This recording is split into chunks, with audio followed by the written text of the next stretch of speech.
Alors, donc, j'étais en voyage, donc je faisais un premier voyage avec mon premier camion qui était un poids lourd 19 tonnes frigo. Et je me suis vite rendu compte un poids lourd classique ne pouvait pas aller partout où on voulait. On était vite limité en termes de chemin, d'accès, quoi. Du coup, très vite, je suis commencé à aller sur le Bon Coin et pendant mon voyage, je suis tombée sur l'annonce de ce camion. J'ai négocié avec le propriétaire pour lui faire accepter de patienter que je rentre de voyage à peu près 3 mois. Et donc, je suis rentrée, je suis allée voir le camion et je l'ai acheté direct, quoi. J'ai pas vraiment réfléchi, j'ai vraiment foncé dans le tas, sachant que en toute honnêteté, moi j'y connaissais rien du tout, hein, niveau mécanique, ni même je connaissais même à peine la marque du véhicule.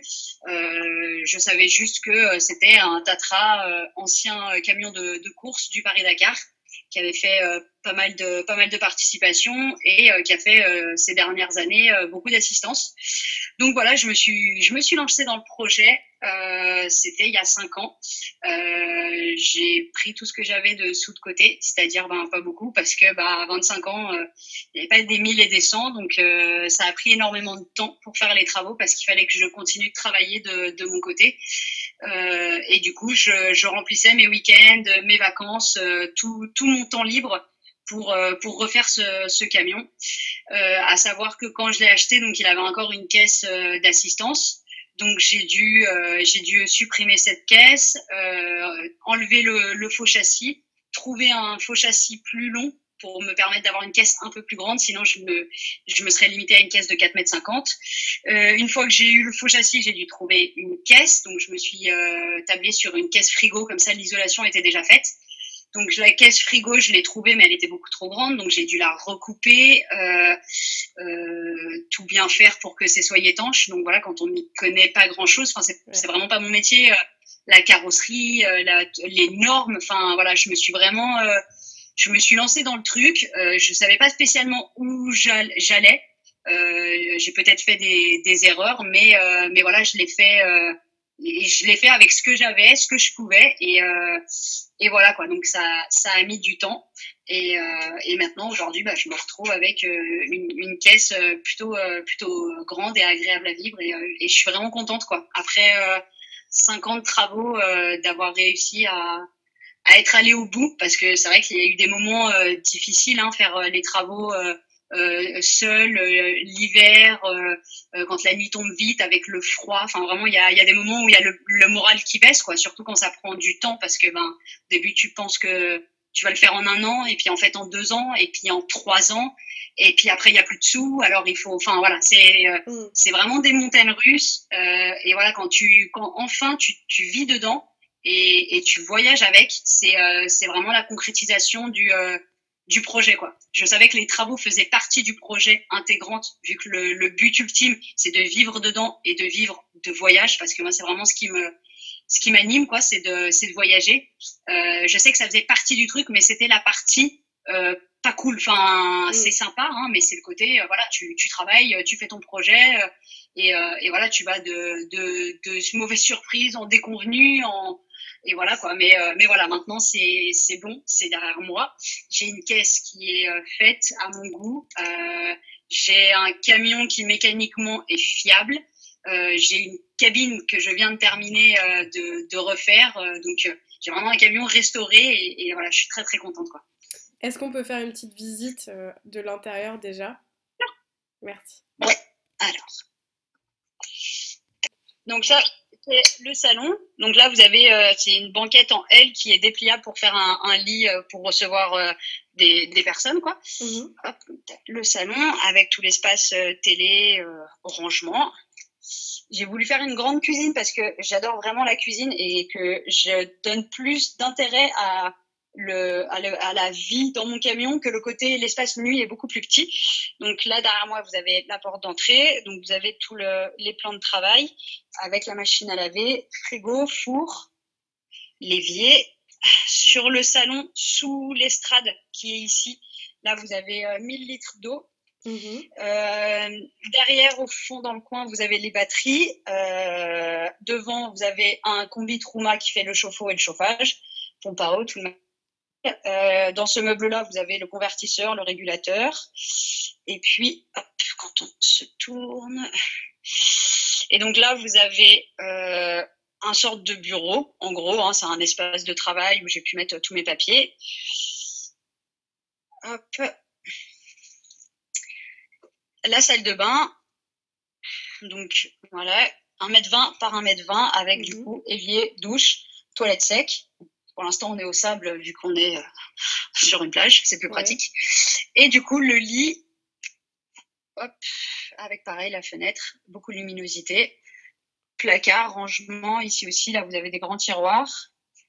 Et puis voilà, j'ai mis vraiment beaucoup de rangements parce que voilà, le fait d'avoir eu un premier camion m'a aidé à savoir qu'est-ce qu'il fallait que je fasse, qu'est-ce qu'il fallait que je fasse pas. Et je sais que le rangement dans un camion, on en a toujours besoin, quoi. Donc voilà, il y a énormément de rangements, ce qui fait que ça donne, enfin voilà, tout peut être rangé et qu'il n'y a pas trop de bazar, c'est assez agréable. On va avoir à peu près une vingtaine de mètres carrés. C'est un peu compliqué à compter parce que j'ai moins d'espace au niveau du sol qu'à 1 mètre de haut, vu que ma caisse est coupée en biseau. Jusqu'au bout de mon lit, ma caisse, elle fait 6,80 m et au sol, elle fait 5,60 m de long. D'accord. Donc, j'ai pu un peu, avec le biseau, voilà, j'ai pu mettre mon lit qui est au-dessus du vide quand on descend. Alors, je vais vous faire un tour à l'extérieur.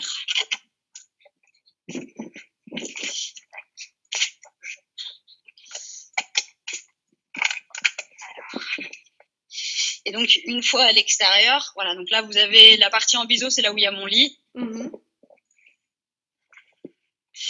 Voilà, et du coup, donc, le porteur, hein, le camion, il sort de peinture. Je l'ai vraiment refait un peu avec cette idée cet esprit de camion de course. J'ai vraiment voulu lui garder sa gueule de camion de course parce que c'est vraiment ce qui m'a fait craquer sur le camion, quoi. Hop.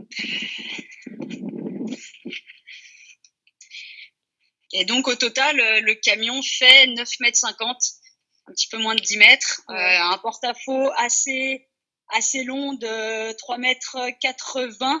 Mais bon, le porte-à-faux est pas gênant dans le sens où il est extrêmement haut. Enfin voilà, là je suis debout sous mon camion. Le porte-à-faux, il est plus haut que quand je lève le bras. J'ai vraiment un porte-à-faux très très haut en fait, ce qui fait que du coup quand on roule en ville, les obstacles passent sous le porte-à-faux. Des voitures, des piétons, c'est sous le porte-à-faux. Donc ça, c'est moins gênant que si j'avais pas fait le biseau. Voilà pourquoi j'ai fait le biseau. Et de toute façon, le biseau, quand on commence à aller dans des chemins, si on veut éviter que l'arrière de la caisse touche, voilà, on est un peu nécessaire. Donc le camion, c'est un Tatra. Le modèle, c'est un 815. Donc c'est un véhicule qui a été modifié. Ils ont modifié le moteur. L'ancien propriétaire, c'était Toyota France. Du coup, ils ont mis un moteur de course. Ce sont des V12 500 chevaux biturbo. Donc, c'est des camions qui de par leur fabrication, sont exonérés de tachygraphe et de limiteur. Donc, effectivement, je n'ai pas de limitation à 90. Je peux rouler au-delà, même si c'est interdit. La vitesse de pointe du camion, c'est à peu près 160, voire 180. Moi, je me suis pas amusée à l'amener aussi haut parce que je vous avouerai que c'est très, très impressionnant quand on roule dans un 19 tonnes de cette taille à déjà 110, 120. Au-delà, c'est vraiment impressionnant. Et c'est surtout que les voitures autour de nous ne s'attendent pas à ce qu'on arrive si vite. Donc voilà, aujourd'hui, j'ai pas de nécessité d'avoir un moteur aussi puissant sur la rapidité. Par contre, du coup, ça aide. Ils ont des couples, c'est un couple très très puissant et du coup, ça aide c'est un très très bon franchisseur. Les particularités des Tatra, c'est que c'est des camions qui ont des demi-arbres de roue, ce qui permet qu'ils n'ont pas des essieux en un morceau, mais en deux morceaux à chaque fois. Donc, le camion est un peu comme une araignée. Chaque roue est complètement indépendante de son essieu. Et ça permet d'avoir un camion qui peut se tordre assez facilement sans que le châssis ait de modification, quoi, se déforme. Donc ça, c'est très avantageux parce que le système 3 points fait encore facilement rehausser la caisse de 20 cm. Et je fais déjà 4 mètres de haut. Donc, faut vraiment limiter la hauteur. Sinon, après, en termes de franchissement, voilà, il n'y a plus aucun intérêt, quoi. J'ai déjà un gros modèle. Voilà, pour le franchissement, je suis déjà limitée sur pas mal de trucs, ne serait-ce que par le volume du camion, quoi. C'est ça. Pour tout ce qui est, du coup, pour le côté vie et autonomie, parce que du coup, je cherchais vraiment à avoir un camion parfaitement autonome, c'est hyper important pour moi. Donc, du coup, j'ai 1000 litres d'eau qui me permet normalement de tenir 1 mois et demi à 2 mois sans avoir besoin d'aller chercher de l'eau.